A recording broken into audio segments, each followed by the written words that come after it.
श्री तुकारामजी मुंडे महाराष्ट्रातील बीड जिल्ह्यातील ताडसोना या गावचे रहिवासी. सन 2005 बॅचचे IAS. सध्या नाशिक महानगरपालिकेचे आयुक्त. एक कर्तव्यदक्ष अधिकारी म्हणून महाराष्ट्राला ओळख. लोकसेवेची कामे व त्याकरिता प्रस्थापितांविरुद्ध संघर्ष यामुळे सतत बदली होणारा अधिकारी म्हणून गौरवास प्राप्त. अनधिकृत बांधकामांवरील कारवाई, कचरा व्यवस्थापनाबद्दल समाज प्रबोधन, उद्यानांची निर्मिती, दुष्काळग्रस्त भागातील पाणी व्यवस्थापन, जलसंधारणातील कार्य, जलयुक्त शिवार योजनेची प्रभावी अंमलबजावणी, वाळू माफिया, जमीन माफिया यांच्या विरोधातील कारवाई, पंढरपूरच्या यात्रेचे उत्कृष्ट नियोजन यातून त्यांचे लोकाभिमुख प्रशासनाचे कार्य दिसून येते. सन 2016 साली सोलापूरचे जिल्हाधिकारी असताना त्यांना उत्कृष्ट जिल्हाधिकारी म्हणून महाराष्ट्र शासनामार्फत गौरविण्यात आले. सन 2016 साली नवी मुंबई महानगरपालिका आयुक्तपदी असताना भ्रष्टाचाराविरुद्ध केलेल्या संघर्षामुळे तसेच वॉक विथ कमिशनर या कार्यक्रमामुळे ते मुंबईकरांच्या गळ्यातील ताईत बनले. ही तुमच्या जीवनातली पहिली यशाची पायरी आहे. अशाच अनेक पायऱ्या आपल्याला चढायच्या आहेत. ते यश आपल्याला निश्चित भेटत जाईल. परंतु या पायऱ्या चढत असताना कधी खाचकळे येतील, कधी ठेच लागेल, कधी पडाल. परंतु त्याला न भीता आपल्याला परत उठून आपलं जे ध्येय आहे ते निश्चितपणे आपल्याला अचीव करायचं आहे, गाठायचं आहे. श्री तुकारामजी मुंडे यांच्या शुभ हस्ते सुमेध पब्लिकेशनद्वारा प्रकाशित व सुजित धर्मपात्रे लिखित आधुनिक भारताचा इतिहास याचे प्रकाशन होत आहे. याचा आम्हाला सार्थ अभिमान आहे.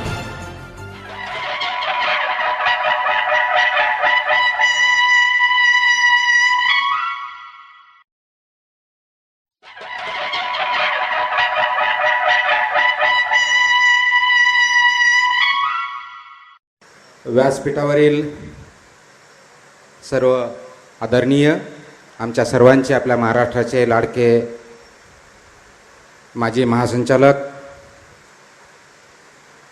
इनामदार सर, माझे मित्र महेश, विश्वास, सुजित आणि भावी पिढी ज्यांच्या हातामध्ये हा भारत देश आहे ते आपण सर्व. विश्वासने भाषण केल्यानंतर तुम्हाला इन्स्पायर करण्यासाठी काही राहतं असं मला वाटत नाही. कारण तो एवढा आपल्याला विश्वास देतो की समोर काय चाललं आहे हे न लक्षात घेता आपल्या ध्येयापर्यंत कसं पोचवायचं एवढी एनर्जी आपल्या सर्वांमध्ये त्याच्या भाषणामध्ये आणि शब्दामधून आपल्याला आलेली असते. आतापर्यंतच्या वक्त्यांनी आपलं करिअर करण्यासाठी आणि घडवण्यासाठी आपण कोणत्या जिद्दीनं काम केलं पाहिजे, त्याचा अभ्यास कसा केला पाहिजे, त्याची ज्या अडचणी येतील त्याच्यावरती मात कशी होईल, ती कशी करता येईल याविषयी मार्गदर्शन केलं. UPSCमधल्या टेक्निकल अडचणी आहेत, टेक्निकल गोष्टी आहेत, त्याच्यावरती मात कशी करता येईल हे बोललं गेलं. सुजित बोलताना हे बोललं की आपण सर्व वारकरी पंढरपूरच्या यात्रेसाठी आपण निघालेलो असताना काही काहींना विठ्ठल भेटला, काहींना दुरून दर्शन झालं, काहींना झालं नाही. मला वाटतं ही जी संकल्पना आहे ती मुळामध्ये आपल्या जीवनाची संकलित आहे. आपण सर्व जीवनाचे वारकरी आहोत. ह्या जीवनामध्ये आल्यानंतर आपल्याला कोणतं तरी ध्येय गाठायचं आहे. आपल्या वाटा वेगवेगळ्या असू शकतील, प्रत्येकाचा विठ्ठल कदाचित वेगळा असेल, परंतु त्या वाटेवरून जाताना त्या वारकऱ्यांनी कोणत्या पद्धतीनं जायचं, कोणती वाट निवडायची आणि आपलं ध्येय कसं अचीव करायचं हे मात्र निश्चित आपल्या हातात आहे. नदीच्या प्रवाहाबरोबर जायचं, कारण आपण आपला प्रवाह शोधायचा आणि त्याच्यावरती पुढे जाऊन आपल्याला जे ध्येय आहे ते गाठायचं हे आपल्या हातामध्ये असतं. आणि म्हणून इन्स्पिरेशन भेटल्यानंतर आणि टेक्निकल गायडन्स भेटल्यानंतर थोडंसं मला रियालिटी चेक देण्याची जबाबदारी मला सुजितनी टाकलेली आहे. त्या दृष्टिकोनातून बोलताना आपण या तरुण वयामध्ये आपल्याला जे ध्येय गाठायचं आहे ते गाठत असताना येणाऱ्या अडचणी, त्या प्रोसेसेसमध्ये काय केलं पाहिजे, हे ध्येय गाठायचं असेल तर त्यासाठी कोणत्या पद्धतीने केलं पाहिजे आणि ते शक्य तितक्या लवकर आणि कमी वेळेत क्वालिटेटिव्ह काम करून ते आपल्याला कसं अचीव करता येईल या दृष्टीने आपण त्याच्यावरती विचारमंथन केलं पाहिजे. म्हणून मी आता विचारत असताना सांगितलं की हे सर्वजण UPSC ॲस्पिरंट आहेत, MPSC ॲस्पिरंट आहेत का ग्रॅज्युएटपासून सर्व प्रकारच्या करिअर करण्याच्या संधी असलेले सर्व तरुण आहेत. तर मला असं सांगण्यात आलं की याच्यामध्ये सर्व प्रकारचे तरुण आहेत ज्याच्यामध्ये त्यांना करिअर घडवायचे. कदाचित ते UPSCच असेल, MPSC नसेल, प्रायव्हेट सेक्टरमध्ये असू शकतील. मुळामध्ये आपण इथं जे जमलेलो आहोत आज पुस्तकाचा उद्घाटन सोहळा, त्याच्या निमित्तानं आपल्या बरोबर होणारा संवाद आणि ह्याच्यामधून काहीतरी कन्स्ट्रक्टिव्ह घडावं या दृष्टिकोनातून आपण इथं सर्व जमलेलो आहोत. या परिक्रमाचाच एक भाग म्हणून, एक प्रोसेसचाच एक भाग म्हणून आमच्या मित्रांनी जे पुस्तक लिहिलेलं आहे ते अगदी कन्साईज, ल्युसिड ज्याला म्हणू, जे कुणालाही अंडरस्टँड होईल असं, जेणेकरून त्याच्यामधून जो मेसेज द्यायचा आहे तो मेसेज सर्वांपर्यंत पोहोचला पाहिजे. त्याच्यासाठी कुणाला पुस्तकाशिवाय इतर कोणत्या गोष्टीची आवश्यकता भासू नये, कोणत्या गायडन्सची आवश्यकता भासू नये. या सर्व गोष्टीचा उहापोहा त्याच्यामध्ये अत्यंत सुलभ भाषेमध्ये केलेला आहे. त्याच्यामध्ये नकाशा आहेत, पिक्टोरियल डायग्राम्स आहेत, त्याच्यामध्ये ब्रॅकेट्समध्ये तुम्हाला इम्पॉर्टंट गोष्टी आठवण्यासाठी किंवा रिमाइंड करण्यासाठी दिलेल्या आहेत आणि फ्लो अत्यंत उत्तम आहे ज्याच्या माध्यमातून आपल्याला एक सहजपणे इतिहास समजेल, त्याच्यातून आपल्याला उमजेल आणि जेणेकरून आपल्याला लक्षात राहून याच्यामधून जे शिकायचं आहे ते शिकून आपण पुढे जाऊ शकू. म्हणून प्रथमतः आपल्या मित्रांचं, आपल्या सर्वांच्या वतीनं मी अभिनंदन करतो की अशा एक चांगल्या प्रकारचं पुस्तक आपण आपल्या सर्वांच्या अभ्यासासाठी, इतिहासाच्या अभ्यासासाठी आणि महाराष्ट्र आणि भारतामधल्या मराठी तरुणांच्या योगदानासाठी हे आणलेलं आहे. ही अत्यंत चांगली गोष्ट आहे. आता राहिला स्पर्धा परीक्षा किंवा करिअर या बाबतीत आपल्याला ज्यावेळेस मार्गक्रम करायचं असतं तर आपण ग्रॅज्युएट होत असताना किंवा 10वी नंतर विशेष करून आपण बघत असतो की 10वीला आपल्याला मेरिटमध्ये यायचं. आमच्या काळात 60% मार्क पडले, फर्स्ट क्लास आला म्हणजे जय जयकार व्हायचा. आता 99% आला तरी 1% कमी का पडला म्हणून मार भेटतो. ही आज आपली परिस्थिती झालेली आहे. आणि ज्याला 99% 10वीला भेटतात, 12वीला मात्र त्याला 99% भेटतील याची शाश्वती आज राहिलेली नाही आहे. आणि ज्याला कदाचित 10वीला 35% मार्क असतील तो कदाचित जगामधलं सर्वात चांगलं इन्व्हेन्शन सुद्धा करू शकतो. असे अनेक उदाहरण जगामध्ये, भारतामध्ये, महाराष्ट्रामध्ये आहे. परंतु आपल्याकडे अशी प्रथा पडलेली आहे की 10वीला मेरिटमध्ये आला पाहिजे, 12वीला मेरिटमध्ये आला पाहिजे, जेणेकरून मग डॉक्टर, इंजिनियर, IIT, IIMs आणि याच्यापैकी काही होता नाही आलं तर आपली पब्लिक सर्व्हिस IAS, IPS पासून PSI पर्यंत सगळ्या सर्व्हिस आहेत हे आपण एक बघतो. या दृष्टिकोनाकडून करिअरकडे आपण बघत असाल तर कृपया तो दृष्टिकोन चेंज करणं गरजेचं आहे. पेरेंट्सने चेंज करणं गरजेचं आहे, विद्यार्थ्यांनी आणि जे स्पर्धक आहेत त्यांनी सुद्धा चेंज करणं गरजेचं आहे. आतापर्यंत करिअरमध्ये काय घडलं याच्यापासून निश्चित बोध घ्या, म्हणजे इतिहासातून बोध घ्या. परंतु त्याच्यावरती आपल्या फ्युचरची आखणी संपूर्णपणे करणं हे तेवढं योग्य नाही.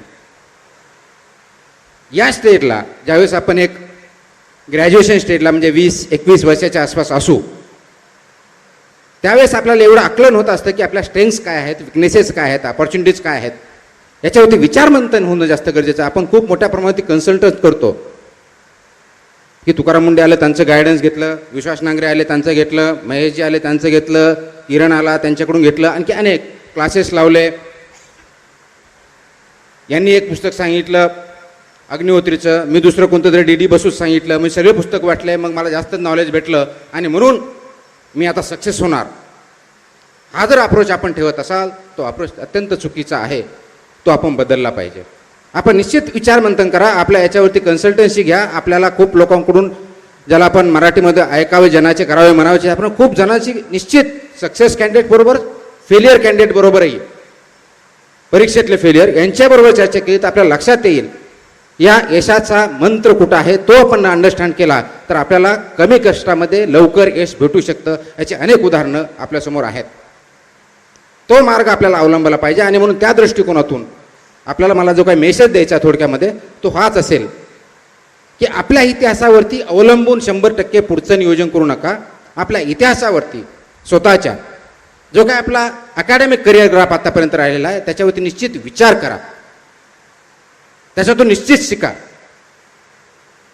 आणि बाकींच्या बरोबर चर्चा केल्यानंतर आपल्याला नेमकं काय करायचं हे ध्येय अगोदर ठरवा.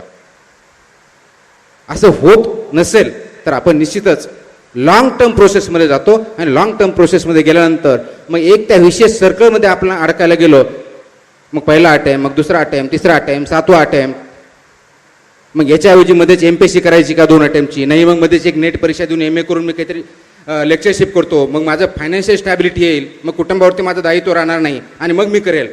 ह्या द्वंद्वामध्ये जर पडलात तर आपला टाईम जो प्रेशियस आहे तो मात्र नुकसान होईल आणि त्या टाईमचं जे नुकसान होईल ते इरेपेरेबल आपण ते नंतर करू शकणार नाही. आणि म्हणून ते जर होऊ द्यायचं नसेल तर राईट इन द बिगिनिंग आपल्याला ध्येय ठरवावं लागेल. परंतु आपलं होतं काय, आपल्याला काय करायचं आहे, व्हॉट आपल्यासमोर प्रश्न असतो. ग्रॅज्युएट झालं काय करायचं आहे, नोकरी बघायची. मग नोकरीचे ऑप्शन्स काय आहेत आपल्यासमोर. मग पोस्ट ग्रॅज्युएट करून लेक्चरशिप होणं एक आहे, ग्रॅज्युएट MPSC आहे, UPSC आहे, स्टाफ सिलेक्शन कमिशन स्पर्धा परीक्षेत आहेत, प्रायव्हेट सेक्टरमध्ये कुठे नोकरी लक्षात हे आहे, पार्ट टाईम जॉब आहे, वगैरे वगैरे अनेक ऑप्शन्स आहेत. पण हे माझं तात्पुरतं आहे. मग मला लॉंग टर्ममध्ये अभ्यासही करायचा आहे, पार्ट टाईम नोकरी पण करायची आहे, फायनान्शियल अडचणी पण आहेत, कुटुंब मला सपोर्ट करू शकत नाही. मग मी काय करणार, तर मला शॉर्टकट, इकडचा एक शॉर्टकट, दुसरा एक शॉर्टकट, तिसरा एक शॉर्टकट बघणार, मला जेवढं शक्य आहे त्याप्रमाणे करणार. ते करत असताना पुढे आपण करतो हे करायचं, मग कशा पद्धतीने करायचं, वाय म्हणजे हाऊ, मला कशा पद्धतीने करायचं आहे. मला IAS व्हायचं आहे, येस मी ठरवलं. मला डेप्युटी कलेक्टर व्हायचं आहे, ठरवलं. मला IPS व्हायचं आहे, ठरवलं. मला एक बिझनेसमॅन व्हायचं आहे, ठरवलं. वन्स यू डिसाईड दिट, मग पुढे म्हणतो कसं, मग त्याचा अभ्यास काही, पहिली स्टेप काय ही, दुसरी स्टेप काय ती. UPSCच्या बाबतीत पहिली काय प्रिलिम्स, दुसरी काय मेन्स, तिसरा इंटरव्ह्यू. मला बिझनेसमॅन व्हायचं आहे, मग MBA डिग्री करायची का, नाही मग नोकरी करायची का, मग नोकरी करू काही दिवस, मग या सेक्टरमध्ये करायचा, तो सेक्टर निवडला. त्याच्यानंतर त्या नोकरीत लागलो, मग काही जनरल मॅनेजर पण पोहोचलो. मग जनरल मॅनेजर पोहोचल्यानंतर मग मला शेवटी CEO पर्यंत जायचं. मग पार्टनर कसं होणार, CEO कसं होणार, याप्रमाणे हाऊ. आणि सरते शेवटी विचार त्याला नोकरी लागल्यानंतर आपण स्टॅबलाइज झाल्यानंतर विचार करतो, मला नेमकं काय अचीव करायचं, नोकरी करायची होती, पैसे कमवायचे होते, नाव कमवायचं होतं का दुसरं काय माझा गोल होता.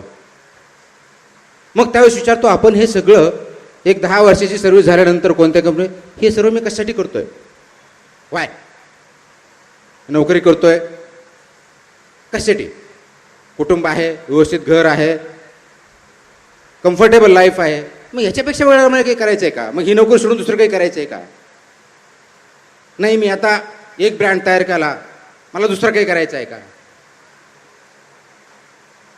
वाय हा प्रश्न त्यावेळेस येतो. अनफॉर्च्युनेटली ही चूक आपल्या त्यावेळेस लक्षात येत नाही ज्यावेळेस आपण त्या तरुण वयात काम करत असतो. आणि तिथं जर आपण ही चूक अवॉइड केली तर आपल्यामध्ये खूप मोठा चेंज होऊ शकतो. आणि ते सांगण्यासाठी मला तुमचा काही वेळ पाहिजे, त्यासाठी मी तुमच्यासमोर आज उभा आहे. जगामधला सर्वात सक्सेसफुल माणसं जे कोणते असतील त्याच्यामध्ये अगदी महात्मा गांधी असतील, नेल्सन मंडेला असतील, अब्राहम लिंकन असतील, जवाहरलाल नेहरू असतील, क्रिकेटर सचिन तेंडुलकर असेल किंवा इतर कोणी असतील, हे त्यात अत्यंत उंचीच्या दर्जावरती जिथं कोणीही पोहोचू शकणार नाही अशा ठिकाणी का गेले आणि त्यांचा तो बेंचमार्क का झाला याचा जर आपण विचार केला तर त्यांची thinking process he what, how, Y या प्रिन्सिपलनुसार नव्हती, म्हणून तिथपर्यंत गेले. मग यांची थिंकिंग प्रोसेस नेमकी होती कशी, तर यांची थिंकिंग प्रोसेस अगदी उलटी होती. प्रथम व्हाय,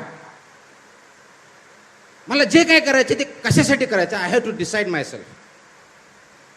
मला IAS बनायचंय तर कशासाठी, मला क्रिकेटर व्हायचंय तर कशासाठी, मला लीडर व्हायचंय तर कशासाठी, मला कलेच्या क्षेत्रात काम करायचं ते कशासाठी, आणि मग हाऊ, वाय ज्यावेळेस मी शोधतो त्यावेळेस मला खूप विचारमंथन करावं लागतं, कारण तो सर्वात टफ प्रश्न असतो आणि जनरली तो पण अवॉइड करत असतो. Please do not avoid that question. त्या प्रश्नाला बगल देऊ नका. तो प्रश्न विचारा, गंभीरपणे विचारा. वाय? मग तुम्हाला काही टीचर व्हायचं असेल नो प्रॉब्लेम, तुम्हाला शेतकरी व्हायचे असेल नो प्रॉब्लेम, तुम्हाला विश्वासासारखा अगदी डॅशिंग ऑफिसर व्हायचं असेल नो प्रॉब्लेम, किंवा अगदी तुम्हाला राष्ट्रीय नेता व्हायचं असेल नो प्रॉब्लेम. पण त्याला प्रश्न हा विचारा की why do you want to do that, why do you want to become that person in your career. आणि हे जोपर्यंत तुम्ही डिसाईड करणार नाही तोपर्यंत तुमचे त्या लेवलची कमिटमेंट तिथं असणार नाही. ती कमिटमेंट तुमच्यापर्यंत आली तर तुमचा जो गोल आहे तो अचीव करायला जास्त वेळ लागत नाही. आणि मग प्रथम तुम्हाला प्रश्न विचारायचा आणि त्याचं उत्तर जे शोधायचं आहे ते वाय, कशासाठी. ते शोधल्यानंतर दुसरा प्रश्न विचारायचा हाऊ, कशा करणार आहे मी, how am I going to do that, this way, that way, this much time. ही तुम्हाला तुमची मेथॉडॉलॉजी हे ठरवावे लागणार आहे. मग परीक्षेच्या बाबतीत म्हणलं मी पुण्यात राहून करणार आहे का दिल्लीत राहून करणार आहे, क्लासेस लावून करणार आहे का विदाउट क्लासेसचं करणार आहे. All these questions will come in how. आणि ते डिसाईड झाल्यानंतर मग हे मी डिसाईड केलं पाहिजे की काय, मग आता ती प्रत्येक स्टेप अचीव करण्यासाठी मला काय करायचंय, वन बाय वन. हे थोडक्यात तुम्हाला स्पर्धा परीक्षेच्या बाबतीत सिव्हिल सर्व्हिसेसचं एक्झाम्पल घेऊन किंवा कोणत्याही सेक्टरमध्ये आपल्याला जर घ्यायचं त्याचं उदाहरण घेऊन तुम्हाला 2 मिनिटामध्ये मी समजून सांगतो की समजा तुम्हाला IAS व्हायचं किंवा IPS व्हायचं आहे, कारण आता स्पर्धा परीक्षेच्या दृष्टिकोन आपण बोलत आहोत. हे तुम्ही ठरवलं की मला IAS एक भारतामधलं दारिद्र्य निर्मूलन करण्यासाठी व्हायचं, किंवा समाजामध्ये चांगला मेसेज जावा, समाजामध्ये विकास व्हावा या दृष्टिकोनात व्हायचं आहे, किंवा मला नक्षलिझम जे आहे ते संपवायचं आहे. प्रत्येकाचा गोल त्याच्या पाठीमागचा वेगळा असू शकतो. फक्त एक गोल पब्लिक सर्व्हिसमध्ये येताना डोक्यामध्ये ठेवू नका, तो म्हणजे पैसे कमवायचा. ते ठेवून कोणताही गोल तुम्ही ठरवा की त्यासाठी पब्लिक सर्व्हिसमध्ये या. तुम्हाला जर पैसे कमवायचे तर public service is not the right field. Private सेक्टरमध्ये आपल्याला बिलियन्स ऑफ डॉलर्स आपण कमवू शकतो, तेवढं टॅलेंट आपल्याकडे आहे. शेतीमध्ये कमवू शकतो का टेक्नॉलॉजीच्या माध्यमातून कमवू शकतो. म्हणून तुम्हाला पब्लिक सर्व्हिस जर चूज करायची असेल तर ती का करायची आहे हा अगोदर. मग त्याच्यामधलं कोणतंही पब्लिक सर्व्हिस असेल, अगदी STI असेल, क्लर्क असेल, तर अगदी कॅबिनेट सेक्रेटरीपर्यंत असेल, कोणतेही असेल, तर ते का हा ज्यावेळेस प्रश्न विचारेल, जर तुम्हाला एखादा IAS व्हायचं आहे, IPS व्हायचं आहे, PSI व्हायचं आहे, डेप्युटी कलेक्टर व्हायचं आहे, कोणताही व्हायचं आहे, वन्स यू डिसाईड दिस की माझा पुढचा प्रश्न असेल तुम्ही कसे करणार. त्या IAS व्हायचं म्हणजे कसे करणार, कसं होणार.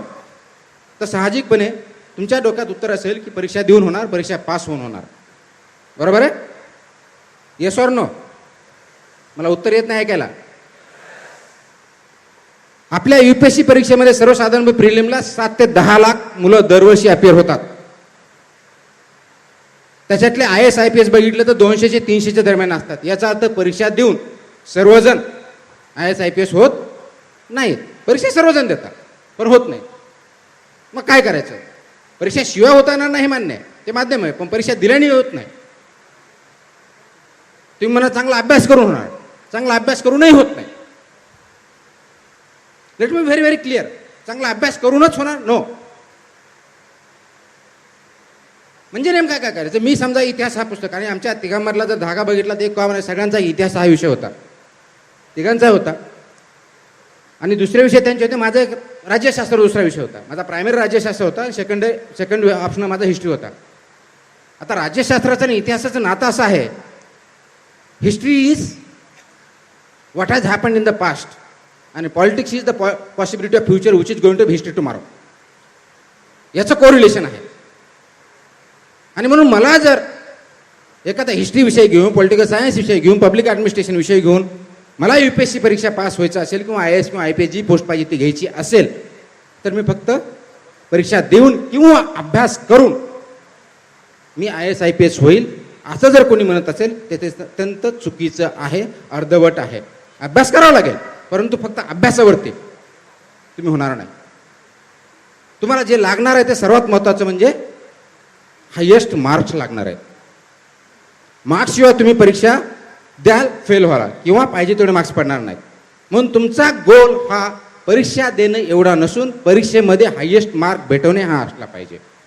आणि तो जोपर्यंत तुम्ही डिसाईड करत नाही तोपर्यंत तुमचा गोल हा कदाचित नॉलेज किंवा माहिती अभ्यास करणे, माहिती गोळा करणे, नॉलेज घेणे, प्रश्न लिहिणे, उत्तर लिहिणे त्या इथपर्यंत राहील. हा तुमची प्रोसेस आहे. Please understand that is not your गोल. तुमचा गोल हा हायेस्ट मार्क भेटवायचे. मग पुढचा प्रश्न साहजिक तुमच्यासमोर आहे की हायेस्ट मार्क भेटवायचे म्हणजे नेमकं काय करायचं. तर त्यासाठी तुम्हाला बेस्ट पॉसिबल आन्सर तुम्हाला लिहावे लागतील. Best possible answer. उत्तरं सगळे लिहिणार. तर मेन्स प्रिलिम परीक्षा झाल्यानंतर मेन्समध्ये सगळ्या ऑप्शनचे सगळे उत्तर लिहितात. कुणी 10 पूर्ण लागतं, कुणी 5 लावतं, कुणी एकही लावत नाही. आणि ज्यावेळेस निकाल येतो ज्याची एकही पुरवणी नसते तो टॉपर असतो. कारण तो जास्त लिहिलं म्हणजे चांगलं लिहिलं किंवा योग्य लिहिलं असा अर्थ होत नाही.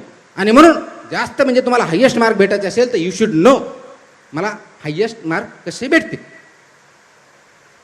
आणि हायेस्ट मार्क जर भेटवायचे असतील तर मग तुम्हाला त्या परीक्षेचा अभ्यास करावा लागेल. आणि म्हणून सिव्हिल सर्व्हिसेस असेल किंवा कोणतीही परीक्षा असेल, प्रथमतः स्पर्धा परीक्षा ज्यावेळेस आपण बघतो त्यावेळेस त्या स्पर्धा परीक्षेचं नेचर हे समजून घ्यावं लागेल. ती स्पर्धा परीक्षा कशासाठी घेतली जाते हे बघावं लागेल.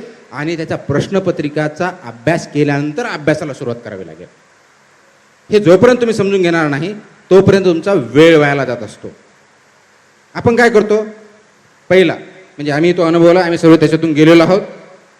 प्रिलिम्स पहिल्या अटेम्प्टला प्रिलिम्स पास झालं की आपण अगदी सह्याद्रीच्या वरती टोकावरती असतो. आता माझ्या एवढा हुशार दुसरा कोणी नाही. पहिल्या अटेम्प्टमध्ये ग्रामीण भागातून आलो तरी मी पास होऊ शकतो, म्हणजे मी आता सगळं IAS होणारच याच अटेम्प्टला.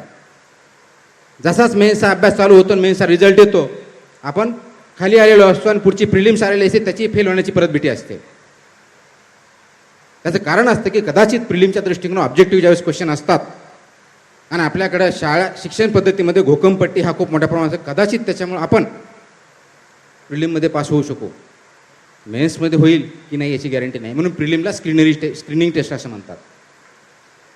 आणि मेन्समध्ये आपण जात नाही. आणि मग त्या मेन्समधून आपण पास केलं. पहिल्या वेळेस असे उत्तर लिहिले, ठीक आहे, म्हणजे मी 4 पुस्तक वाचले, आता मी 6 पुस्तक वाचणार. म्हणजे हिस्ट्रीचे मी 4च वाचले होते, एन्शियंटचे आता मी 6 वाचणार. आता प्रत्येक टॉपिकवरती 1 वाचणार आणि ते वाचल्यानंतर उत्तर लिहून मग मी आणखी मार्क वाढवणार. पुढच्या वेळेस जसे 10 मार्क पडतात, 15 मार्क येतात, आपण ज्याला जिथं जायचं तिथे जात नाही. याचं कारण असं असतं की आपण जास्त पुस्तक वाचून फक्त माहिती जास्त गोळा करू शकतो, नॉलेज नाही. आणि ही परीक्षा तुमची माहिती किंवा तुमचं नॉलेज एवढं चेक करत नाही तर तुमची अबिलिटी चेक करत असतं. ती अबिलिटी तुमच्यामध्ये आहे की नाही, ज्या तुमच्याकडं नॉलेज आहे, जेवढे पुस्तक वाचलं आहे त्या अपेक्षित असलेल्या तुमच्याकडे जे काय तुटपुंज नॉलेज असेल त्याचा उपयोग तुम्ही त्या उत्तरामध्ये किती चांगल्या प्रकारे करता जेणेकरून तुम्हाला हायेस्ट मार्क भेटू शकतील. हे जो पण तुम्हाला समजणार नाही तोपर्यंत या परीक्षेचं गमक आपण निश्चित करू शकणार नाही. आणि म्हणून आपल्याला ती प्रश्नपत्रिकाचा अभ्यास करावा लागेल. कोणत्या प्रकारचे प्रश्न विचारले जातात याचा अभ्यास करावा लागेल. त्या अनुषंगाने टॉपिक वाईज जावं लागेल आणि त्या टॉपिकच्या प्रत्येक टॉपिकवरती अभ्यास करून मग त्या अनुषंगाने उत्तरं लिहायची प्रॅक्टिस करून बेस्ट पॉसिबल आन्सर लिहिलं तुम्हाला बेस्ट मार्क भेटू शकतील.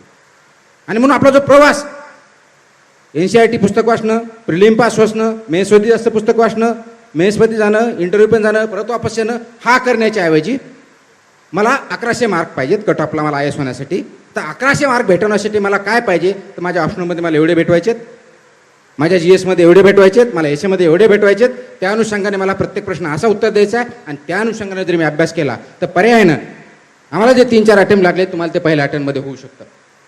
परंतु ती स्ट्रॅटेजी तुम्हाला त्या पद्धतीनं करावी लागेल. आणि म्हणून तुमचा वेळ वाचवायचा असेल तर त्या पद्धतीने करा. हे लक्षात ठेवा. आज मला अटेम्प्ट किती आहेत म्हणून किती एक्झॉस्ट करणार हा तो वेळ राहिलेला नाही आहे. कदाचित एक 20 वर्षापूर्वी 25 वर्षापूर्वी एवढे करिअरचे ऑप्शन्स आपल्यासमोर नव्हते. आज जेवढे करिअरचे ऑप्शन्स आपल्यासमोर ओपन आहेत 1990च्या दशकात ते नव्हते. लिबरलायझेशन झाल्यानंतर, इकॉनॉमी ओपन झाल्यानंतर आपल्याकडे खूप मोठ्या प्रमाणाचे प्रायव्हेट सेक्टरमध्ये सुद्धा अत्यंत चांगले ऑप्शन्स ओपन आहेत. एका सेक्टरमध्ये जर आपला यश येत नसेल तर त्याच्यावरती चिंतन वेळेवर केलं पाहिजे, त्याच्यावरती उपाय वेळेवर शोधले पाहिजे. त्याच्या शक्य नसेल तर आपल्याला बेस्ट पॉसिबल दुसरा ऑप्शन शोधला पाहिजे. माझा तुम्हाला ॲडवाईज राहील की तुम्ही या पद्धतीनं प्रोफेशनल काम करा. आपल्याला जास्तीत जास्त 2 ते 3 अटेम्प्ट द्यायचे, शक्यतोवर पहिल्याच वेळेस व्हायचं. पण जर आपल्याला गरज पडली तर 2 ते 3 अटेम्प्टमध्ये आपल्याला टॉपमध्ये जायचं आणि काम करायचं आहे. नसेल तर तुम्ही सोडून देणे ह्या दृष्टिकोनातून काम करा. तुम्ही जर पंचवार्षिक योजना तयार केली तर किती पंचवार्षिक येतील आणि किती जातील याचा ताळमेळ पण आपल्याला लागणार नाही आणि आपलं करिअर बर्बाद होईल. ते करू नका, त्या भ्रमात राहू नका. हे करताना जी काही प्रेपरेशन करावं लागेल, त्यासाठी वेळ लागेल, तो पूर्णपणे द्या. आणि म्हणून जीवनामध्ये फक्त एक स्पर्धा परीक्षा, पास झालं किंवा फेल झालं म्हणून जीवनामधून पास किंवा फेल झालं असं न समजता आपण प्रत्येक गोष्टीतून लर्निंग केलं पाहिजे.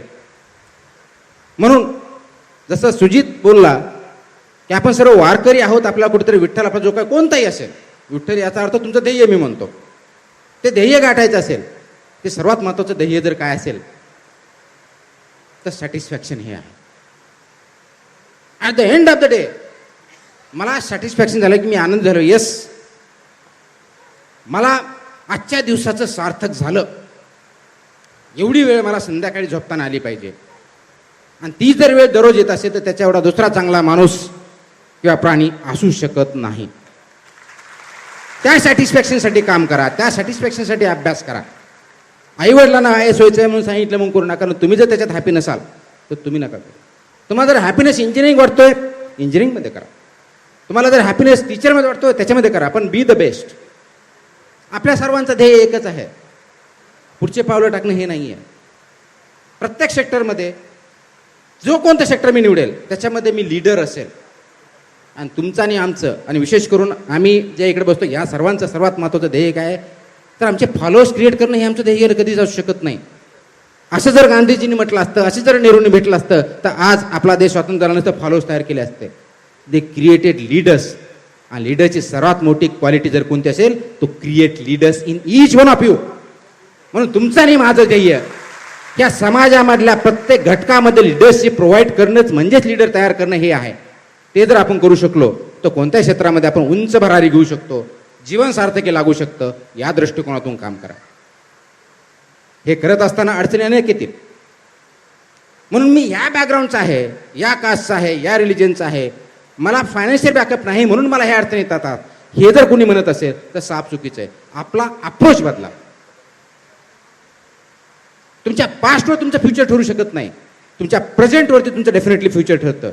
मी थिंकिंग कसा करतो याच्यावरती तुमचं भवितव्य अवलंबून आहे.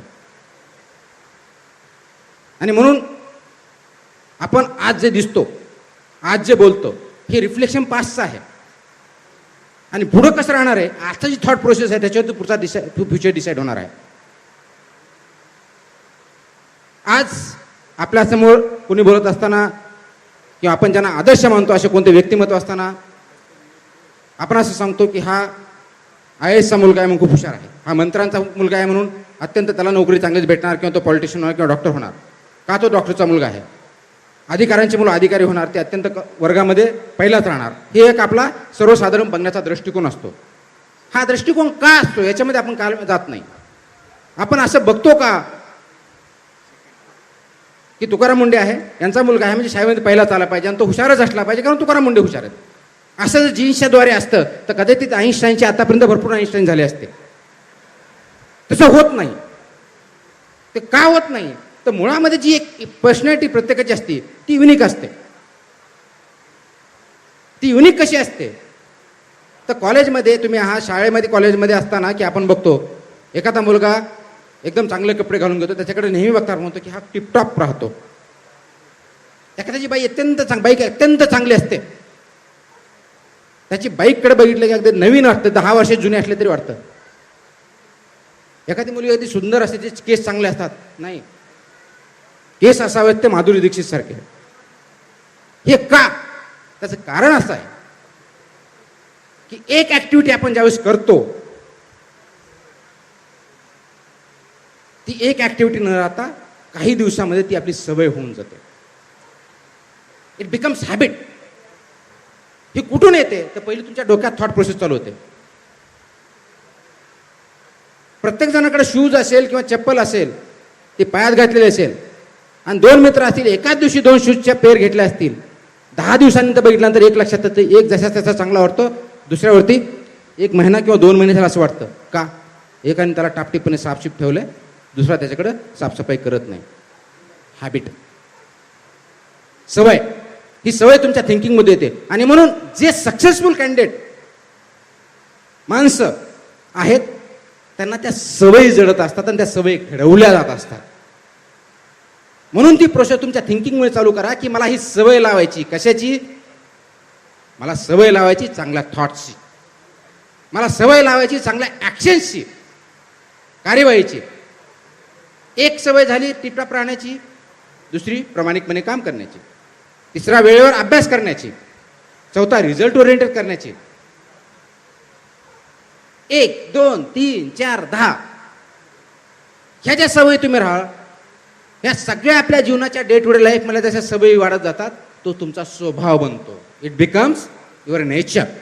आणि म्हणून तुम्ही एखाद्या आईकडे गेला की तिला तुम्ही बघा, तुमच्या एका मित्राची आई असेल, एखाद्याकडे गेलं ती गेलं की पहिलं जेवायला बसवते, ती सवय. आणि आपण म्हणतो गेलं की तिथं खावंच लागतं, कारण सवय ते सोडतच नाही. It is your nature. आणि हे नेचर तुमचं अक्युम्युलेटेड जी असतात, सवयी असतात, त्याचा भाग असतो. आणि ती सवय तुमच्या थॉट प्रोसेसचा भाग असतो. म्हणून तुम्हाला जर सक्सेस व्हायचं असेल, तुमची प्रोसेस सक्सेसफुल थॉटपासून झाली पाहिजे, सक्सेसफुल हॅबिटमध्ये कन्वर्ट करावं लागेल. आणि हॅबिटला तुमची सक्सेस ही सवय बनवावं लागेल. ही जर सवय तुमच्या जीवनामध्ये तुम्ही बनवू शकला, तर जगामधला कोणताही फोर्स तुमच्या करिअरला हरवू शकत नाही. आणि म्हणून जिंकायची सवय लावा.